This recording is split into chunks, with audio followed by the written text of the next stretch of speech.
All right, welcome everyone. Thank you so much for your patience. We're starting a couple minutes behind, but it'll be okay. Joy and I are pros at this. We will catch you up. My name is Jennifer Hortz. I'm an instructional designer for the Koga School of Business. So I work primarily with our faculty who are going to teach online or on a hybrid format, whether it's undergrad or at a graduate level. I'm Joy Adams. I'm an instructional designer here in the library. I work in the Blackboard office upstairs in room 321. And I'll work with any of you who need help with your courses.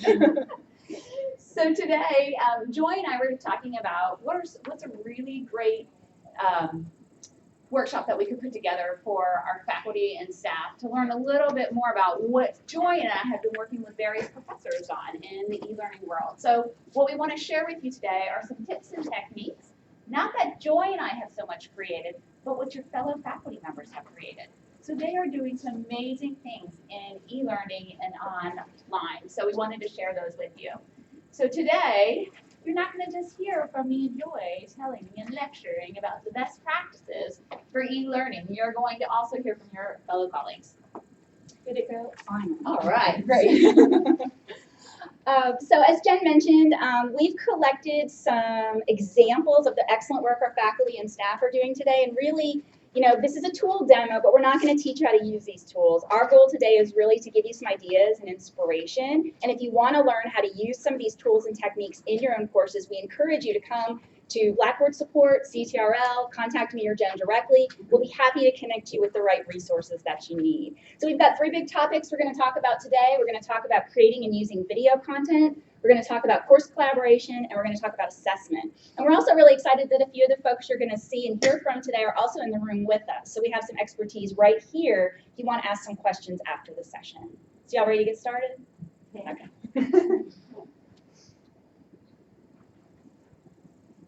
We're going to start off by talking a little bit about creating and using video content. So how do we deliver content to our students in a virtual mode? And this is also useful if you're teaching face-to-face because you can put things online for students who miss class or things for them to do outside of class if you're teaching with a flipped classroom type pedagogy. We're going to spotlight a few tools today. There's also additional tools that you can use. And you may use this for a variety of purposes like recording lectures, giving video feedback, streaming presentations and content, recording a live session like the one today that's being recorded for CTRL to show another group later, and also for synchronous and asynchronous delivery of content. So we're going to go right into the examples because we have tons of content, and we don't want to talk too much. So our first submission is from our colleague Bev Peters, who's actually in the room today. Bev is at the back. Thank you so much for being here. Bev is a wizard at presenting video content, as you are about to see in this excellent clip she's put together for us. I don't know why it went away instead of playing.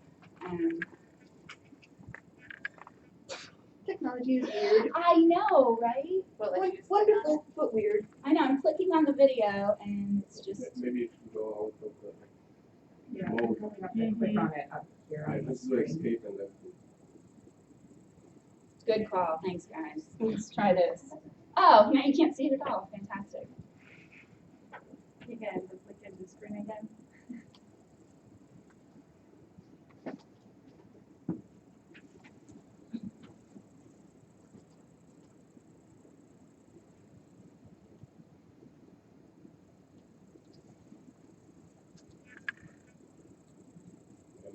Not ideal, but it'll work, right? Okay.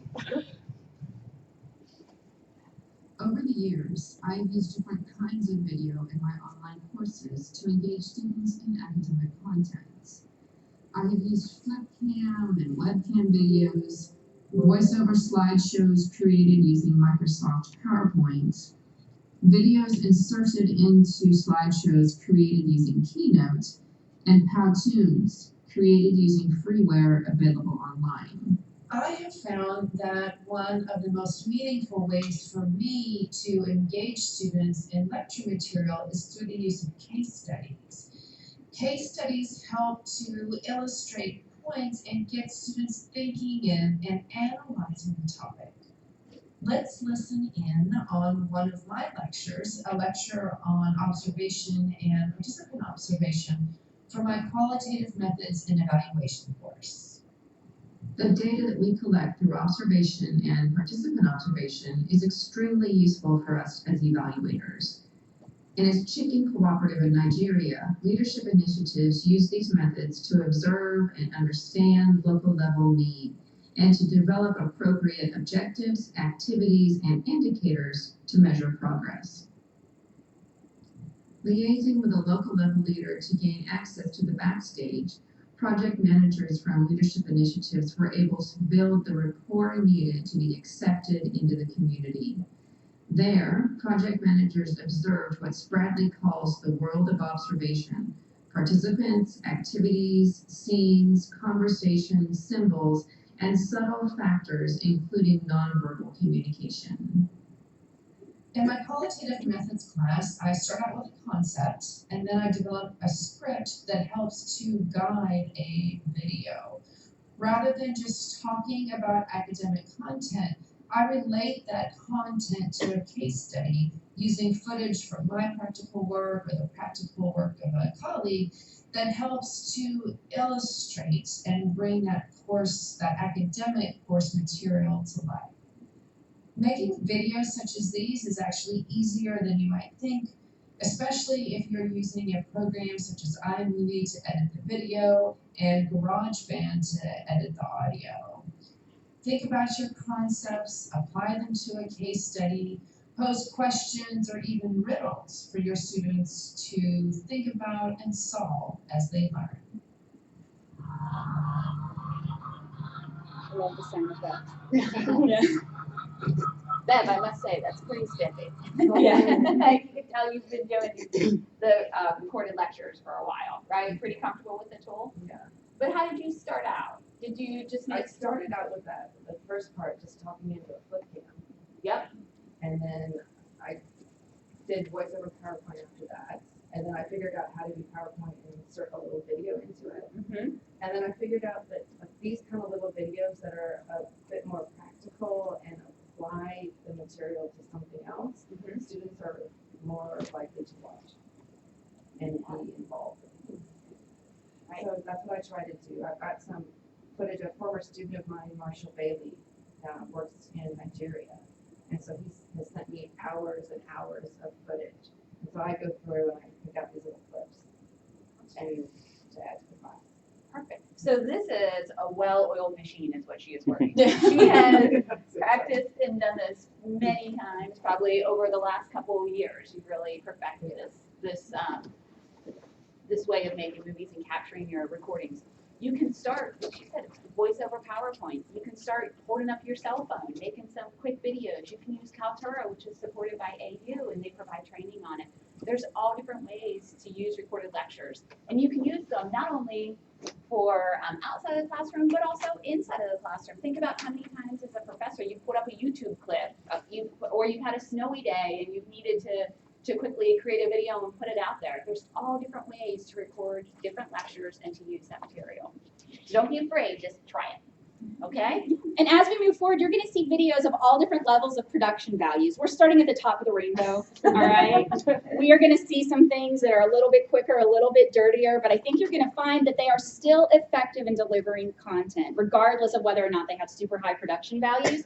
And as we move forward and you're looking at these examples, and I kind of guessed with Bev because you mentioned it in the video, if she used iMovie, did you? Yeah. Okay, perfect. Wherever we show you a video, you're going to see how it was created so you know what kinds of tools you might be able to use. And some of these you already have access to, and others we can provide you with training and support on. So as we move through these examples, watch for those little cues. The next topic we're going to talk a bit about is course collaboration. We're going to spotlight a variety of tools, some of them involving video and synchronous interaction, other things involving writing and research collaboration. What I'll do to save us a little bit of time, because we've got a late start, is I'll post these slides for you guys on the Blackboard site for this session. So if you miss one of these things or you're trying frantically to scribble notes, you can refer back to this later so we can see all the different assets. Sound good? Yeah. Perfect.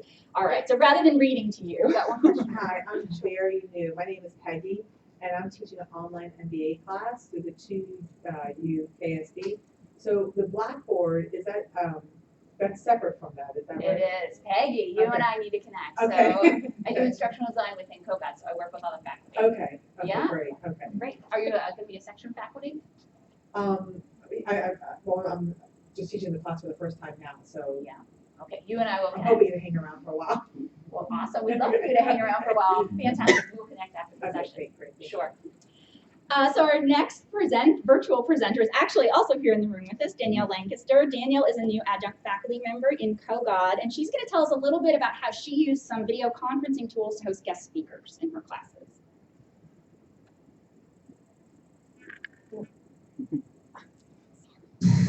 So Blackboard is very useful on so many levels, but one of my I'm sorry, I was trying to adjust the volume. Take two. So Blackboard is very useful on so many levels, but one of my favorite components is the collaborative component.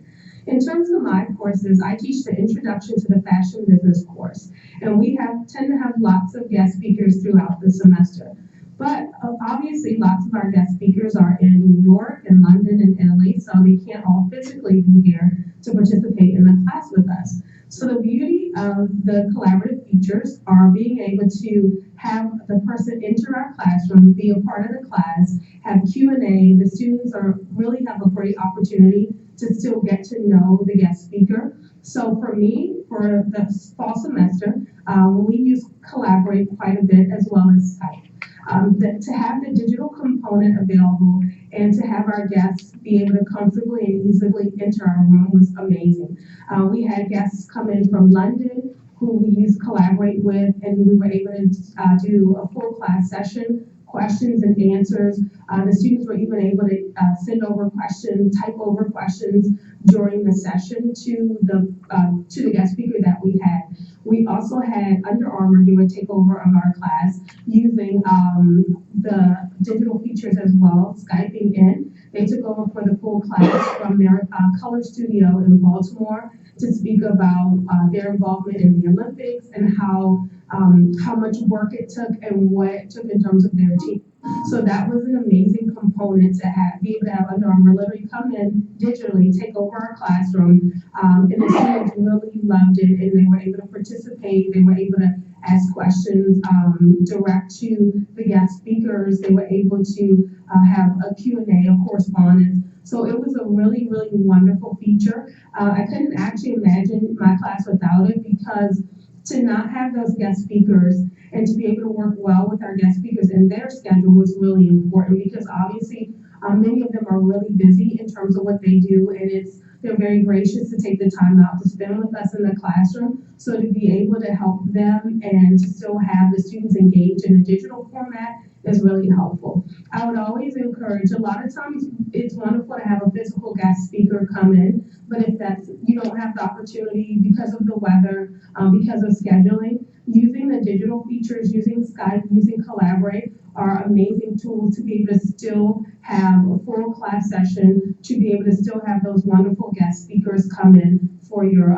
students as well. And again, the students loved it. They emailed me after the end of the class about how they loved all the guest speakers, whether they were physically present or digitally present. And again, moving forward and moving more towards a digital classroom format is really important, just because we are in a global environment and we need to be able to engage people globally. So to that end, using Collaborate and Skype is extremely helpful in the classroom setting. So Danielle, again, is available if you guys want to speak with her after the session and hear a little bit more about her experiences. I'm sorry, Jen. I was just going to say, something really important that Danielle said was, remember, those weather happens, appointments happen, so those guest speakers, when they can't show up and be there present in the classroom, another option to say to that guest speaker is, could we Skype with you? We know this is happening. Could we Skype with you for 15 minutes? And most folks are pretty good on Skype, but that's one way not to lose your entire class because your guest speaker didn't show up. If you can just grab 15 minutes of them. So if there's something to take away from this, it's grab a tool that you can use, whether it's going to be Collaborate, Skype, know the basics of it so you can offer those out to guest speakers so that they can still join in if they can't be there present. Yes, Bev. Is there a button on Blackboard Collaborate where you can record it so that you can put it into the class? Yes, you can. Yes, you can. Yeah.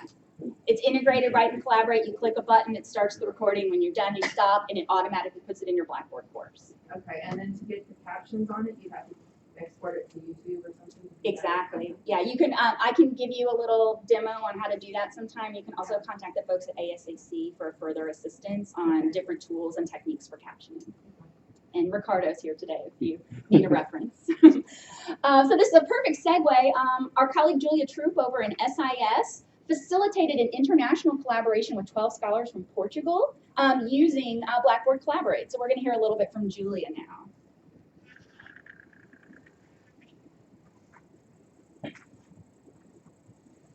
Hi, my name is Julia Troop. Oh God, Julia, you're doing the wrong. So you Sorry, did make guys. it bigger, Joy.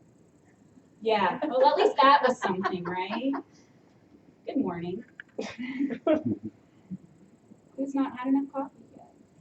Let's try that. Hi, my name is Julia Troop. I used Blackboard Collaborate last year for part of a 9-month professional training program with the Fulbright Commission. The 10 participants in the program were selected in a competitive process by the Fulbright Commission in Lisbon to participate in an intensive training on U.S. institutional exchanges and partnerships. It was intended to give international education professionals, so those working in study abroad offices and schools, the opportunity to assess their institutional readiness ahead of implementing an exchange plan. The idea to use Collaborate came from the director of our training program, Dr. Fontauf, who also works on campus as a member of faculty and staff.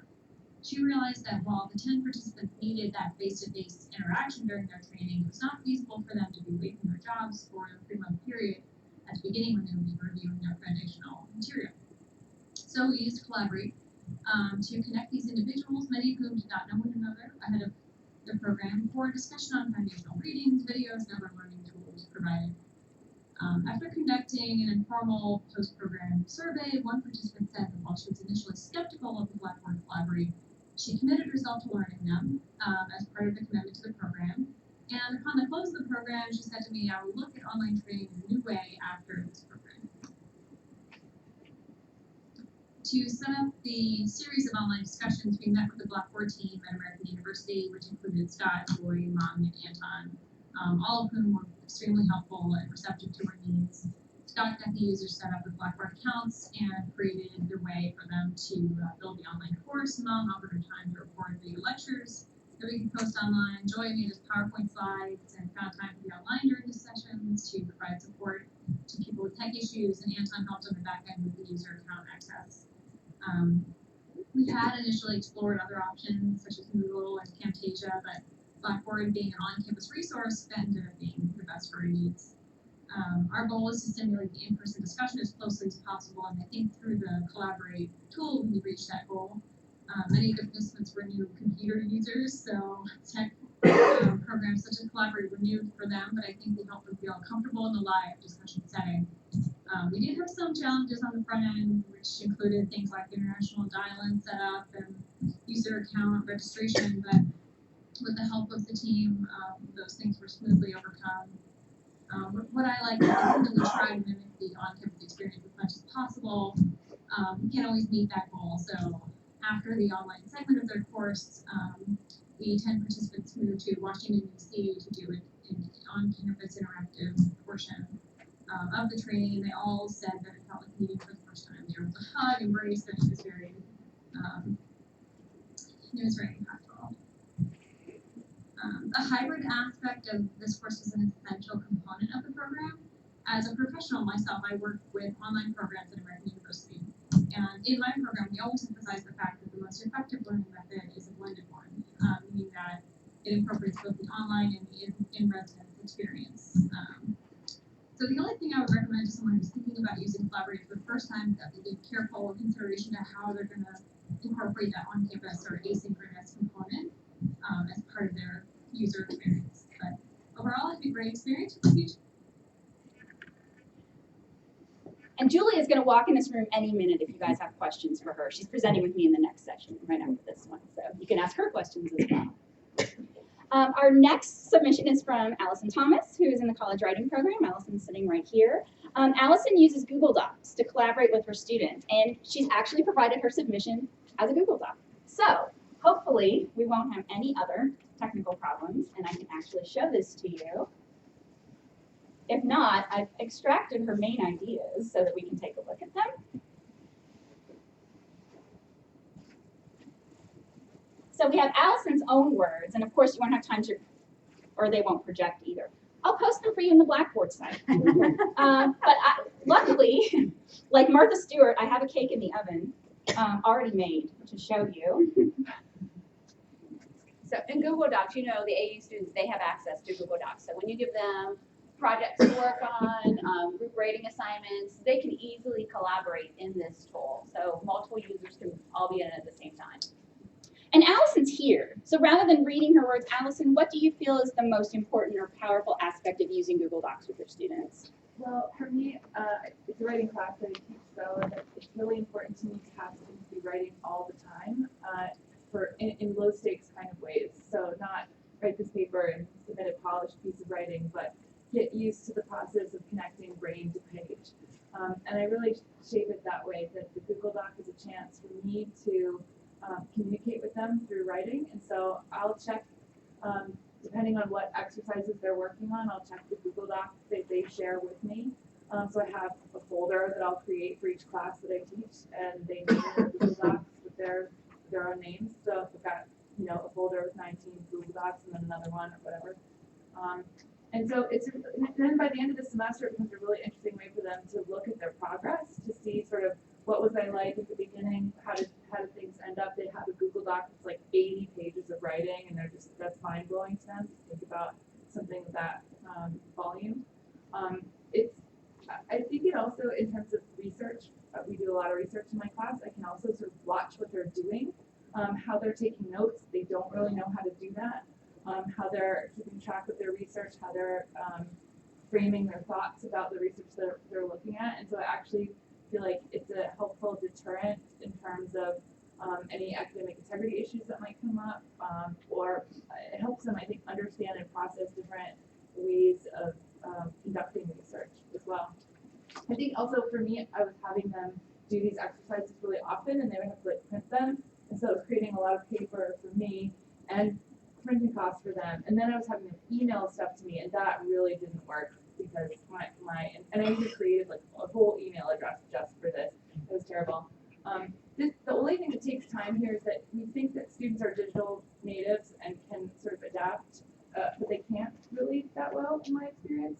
So I actually do have to devote some time to having them set up the document the way I want them to. So I'll take 5 or 10 minutes out of the first class or two. Part of the first assignment is to set up the document, and like I'll still get kids who are setting up documents that are called like writing 100. It's like, no, you have to call it your name or else I can't find it. And then it helps me if I show them what it looks like in my drive, so they understand that if they're all called this, that's the problem, right? So I found that it really helps my process in terms of time and organization.